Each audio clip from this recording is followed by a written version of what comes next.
안녕하세요. 미국 주식하는 임겐입니다. 오늘 미국장 한번 보겠습니다. 구독과 좋아요 부탁해요.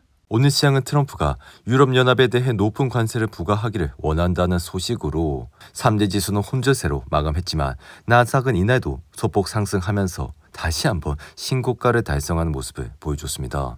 이에 이날은 긍정적 경제지표와 기업 실적으로 인해 3대 지수는 이제 상승으로 출발을 하면서 기분 좋게 올라가는 모습을 보여줬지만 시간이 흘러 이러한 상승폭을 대부분 줄여 결국에는 하락 전환을 하는 모습을 보여줬는데요. 여기에 전날 실적을 발표한 넷플릭스가 기대 이상의 분기 실적에도 5% 이상 하락을 하며 주식시장을 압박했고 3M의 주가 역시 양호한 실적에도 3%나 내려가는 모습을 보여줬습니다. 이에 긍정적 경제지표도 시장의 흐름을 바꾸지 못해 미시간되는 7월 소비자 신뢰지수 예비치가 62.8로 전달보다 1.8포인트 상승했다고 밝혀 이는 시장의 전망치를 소폭 상회하는 수준으로 올해 2월 이후 가장 높은 수치가 나왔다 할 수 있는데요. 여기에 인플레이션 기대도 개선이 돼 소비자들의 1년 기대 인플레이션은 6월에 5%보다 낮은 4.4%로 집계가 되면서 5년간 기대 인플레이션도 6월보다 0.4포인트나 하락을 하는 모습을 보여줬습니다. 하지만 이러한 상황에서도 트럼프는 무역 협상에서 예상보다 강경한 태도를 보이고 있다는 소식이 전해지자 주요 지수는 낙폭을 늘리기 시작했고 다만 지금은 위험자산 선호 환경이라 이러한 트럼프 관세 이야기들이 오가곤 있지만 실제 증시에 끼치는 영향은 크게 나타나고 있지는 않다고 할 수 있습니다. 이에 우리가 주목해야 될 사항은 이제 다음 주 기업들의 실적 발표에 있어 특히 수요일에는 테슬라와 알파벳의 실적 발표가 있기에 지금 기업들의 실적은 대체로 양호한 흐름을 보이고 있어 이날까지 S&P 500 기업 중 약 60곳이 2분기 실적을 공개한 가운데 86%는 월가의 기대를 넘는 결과를 발표하는 모습을 나타냈는데요. 이에 이번 실적 시즌은 시장 반등 이유라는 점에서 특히 중요해 보이며 실적에 대한 낙관론이 상당 부분 이미 반영이 된 상태라 넷플릭스 실적에서도 보셨겠지만 실적이 잘 나와도 주가는 다소 떨어질 수 있다는 것을 감안을 하고 우리는 투자를 해야 된다 생각이 듭니다. 이에 테슬라의 주가는 이날 3% 급등해 329달러까지 올라왔고 이로써 시총도 1조 620억 달러로 늘어나 사실 이날 테슬라는 악재투성이었지만 그럼에도 상승을 한 것은 다음 주 23일 실적 발표를 앞두고 저가 매수세가 유입됐기 때문이라 할 수 있는데요. 이에 미 상무부는 중국으로부터의 특정 흑연 수입품이 시장가치 이하로 판매되고 있다는 판단에 따라 94%의 반덤핑 관세를 부과했고 심지어 이번 관세는 기존 관세에 추가된 것으로 이에 따라 일부 흑연 제품에 대한 총관세는 160%까지 인상됐다 할 수 있는데요. 특히나 흑연은 전기차 배터리의 핵심 구성 요소로 중국은 2024년 전 세계 생산량의 약 75%를 차지해 지금 전 세계 흑연 시장을 단연코 지배하고 있다고 할 수 있습니다. 이에 따라 지금 전기차 가격이 $1,000 이상 쉽게 오를 수 있다는 전망도 나와 이렇게 된다면 테슬라 차량 자체 가격조차 올라갈 수 있기에 심지어 트럼프는 수입 자동차 부품과 차량에도 관세를 부과하고 있어 결국 이렇게 된다면 9월 30일 최대 $7,500의 전기차 세액 공제가 폐지가 되고 이번에는 고순도 흑연의 높은 관세를 부과함에 따라 이러한 영향은 결국 전기차 업체에 크게 좋지 않은 결과로 나타날 가능성이 높다고 생각이 됩니다. 여기에 테슬라는 현재 2분기 실적 발표를 앞두고 월가의 시선도 엇갈리고 있어 지금은 전기차 판매가 기대에 미치지 못하면서 매출과 순이익이 지난해보다 모두 감소할 것이라는 전망이 나오는 가운데 저의 생각은 지금 실적 발표보다 머스크의 발언에 더 큰 영향을 받을 가능성이 높다고 생각이 드는데요.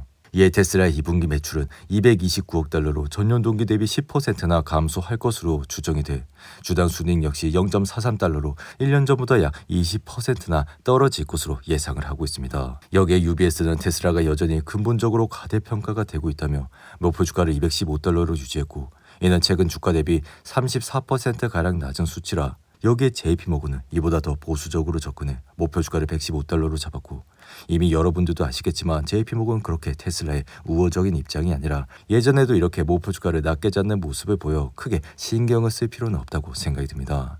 하지만 웨드부시는 생각보다 양호한 수준의 인도량이 나왔다며 중국에서 8개월 만에 성장세를 회복했다는 점을 낙관적으로 봐 여전히 테슬라 목표 주가를 500달러로 밝히는 모습을 보여줬는데요. 이에 또다시 우리는 테슬라 이번 실적 발표에서 단순 실적 수치의 이상의 이야기로 주가의 초점을 맞출 필요가 있어 다음 주 머스크가 로보택시나 AI와 같은 혁신 기술에 대한 어떤 청사진을 제시할지 그 발언 하나하나가 향후 주가 향방을 가릴 수 있기에 이에 테슬라가 펀더멘탈 측면에서 움직이는 것이 아닌 모멘텀으로 주가가 상승을 하고 또는 내려가는 모습을 나타내고 있어.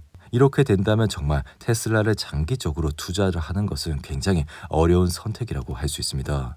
이 앞선 영상에서도 말씀을 드렸지만 테슬라를 바라봤을 때 이제는 장기적인 주가 흐름세보다 단기적으로 많이 떨어졌을 때는 사고 그리고 또 올라갔을 때는 파는 그런 단기적인 관점에서 투자를 할 필요가 있다 생각이 드는데요. 이어 연일 사상 최고치를 이어가던 엔비디아는 이날 소폭 하락해 $172까지 내려왔고 사실 이날 엔비디아가 하락은 했지만 여전히 시총은 4조 2천억 달러를 사수해 이날 엔비디아 관련 특별한 재료는 없었지만 최근 랠리에 따른 차익 실현 매물이 소폭 나온 것이라 생각이 듭니다. 이로써 엔비디아는 최근 5거래일간 4.5% 그리고 한 달간 18%나 올라 올해 들어서만 약 30%나 급등을 하는 모습을 보여줬는데요. 이에 제인스당은 최근 중국에서 H20도 뛰어나지만 더 발전된 칩을 중국에 팔기를 원한다며 향후 몇 년 동안 엔비디아는 중국 판매가 허용된 무엇이든 수출할 것이라 밝혔고 이 같은 발언은 미국의 수출 금지 3개월 만에 나타난 발언이라 그동안 엔비디아는 중국 매출이 사실상 0에 가까워진 상황에서도 전 세계 상장 기업 최초로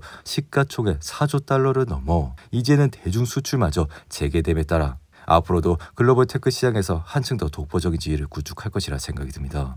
이에 투자 자문사인 에버코어 ISI는 AI 시장에서 엔비디아는 스마트폰 분야의 애플 같은 위상이라며 역사는 이 흐름을 20년간 지속될 것이라 말하고 있고 엔비디아의 승리는 이미 확정됐다며 그러면서 엔비디아가 S&P 500에서 차지하는 비율이 16%에 이를 것이라 이는 애플 주가가 전성기를 달리던 시절에 2배를 넘어설 것이라 밝혔습니다. 이로써 시가총액도 6조 달러까지 보고 있고 제고 웨더부시는 엔비디아 시총이 향후 18개월 내 5조 달러에 도달할 것이라 분석해 루프 캐피털 역시 목표 주가를 월가 최대 수준이 250달러로 끌어올리는 모습까지 보여줬는데요.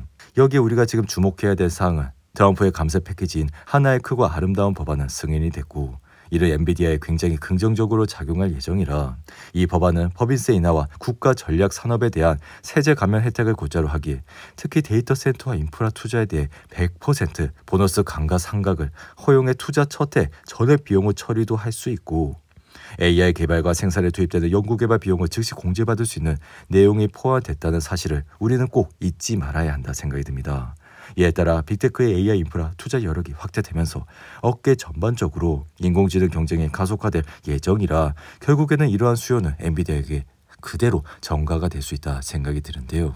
이에 엔비디아를 주고 매수를 하자고 말씀을 드렸고 이러한 기간 중 엔비디아 주가는 무려 10배 가까이 상승을 했기에 그럼에도 불구하고 현재 엔비디아 주가가 더 오를 가능성이 높다고 생각이 들어 앞으로도 우리는 엔비디아를 꾸준히 모니터링을 하고 그리고 만약 매출과 실적이 잘 나오지 않게 된다면 그때는 엔비디아 주식을 팔고 더욱더 좋은 주식을 사서 그냥 갈아타기만 하면 된다고 생각이 듭니다. 이에 나스닥은 이날도 상승을 하면서 다시 한번 신고가를 경신했고 여전히 지금 인공지능 사업에 대한 기업들의 매출은 올라가고 있어 대만의 TSMC 역시 2분기 순이익이 전년 동기보다 60%나 증가해 지금은 AI 수요가 점점 더 강해지고 있기에 TSMC의 올해 매출 증가율은 26%였지만 지금은 30%까지 올려 결국에는 이러한 정책은 빅테크 그러니까 AI 기술을 바탕으로 해서 돈을 벌고 있는 그러한 나스닥 위주의 기술주들이 결국에는 상승을 할 수밖에 없다는 해석으로 풀이가 되는데요. 그렇다 보니 나스닥은 지난 4월 대비 지속적으로 상승을 하는 모습을 보여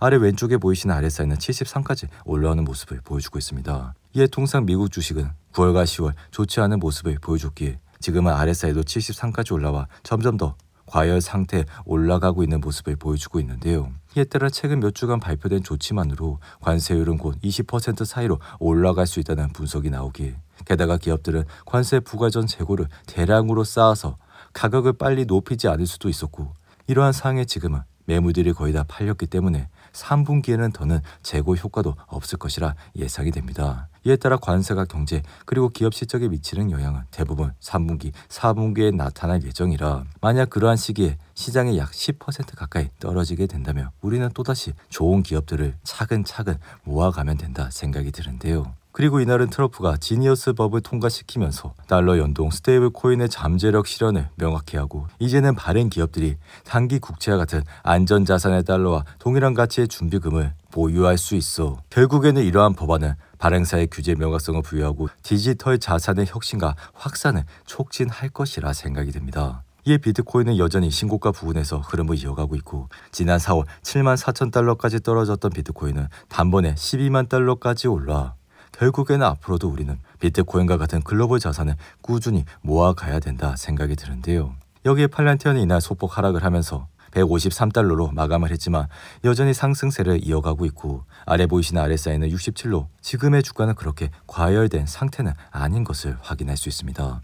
오늘도 8분이 넘는 긴 영상 끝까지 시청해 주셔서 감사하고요. 가시기 전에 구독과 좋아요 잊지 마시고 그럼 저는 다음 영상에서 찾아뵙겠습니다. 감사합니다.